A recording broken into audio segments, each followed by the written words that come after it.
இந்த உடல் என்பது மனதின் ஸ்தூலம், மனம் என்பது உடலின் சூட்சுமம் என்று சொல்கிறார்கள்.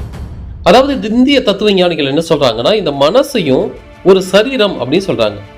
தைத்திரிய உபனிஷத்துல பஞ்ச கோஷங்கள் அப்படின்னு சொல்லப்படுது. அதாவது சரீரங்கள் ஆன்மாவுக்கு 5 அப்படின்னு அர்த்தம். கோஷங்கள்னா உரைகள்.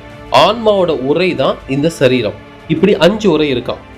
நாம பார்க்கக்கூடிய இந்த சரீரம், ஸ்தூல சரீரம், இதுக்கு அன்னமய கோஷம்னு பேரு.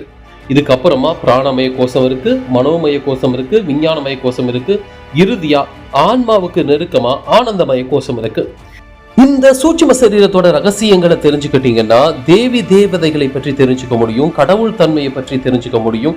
அதை தாண்டி மரணம், பிறப்பு, இந்த இரண்டின் தன்மைகளை புரிஞ்சுக்க முடியும். வாழ்க்கைய சிறப்பா வாழவும் முடியும். இந்த ரகசியத்தை தெரிஞ்சுக்கலாமா?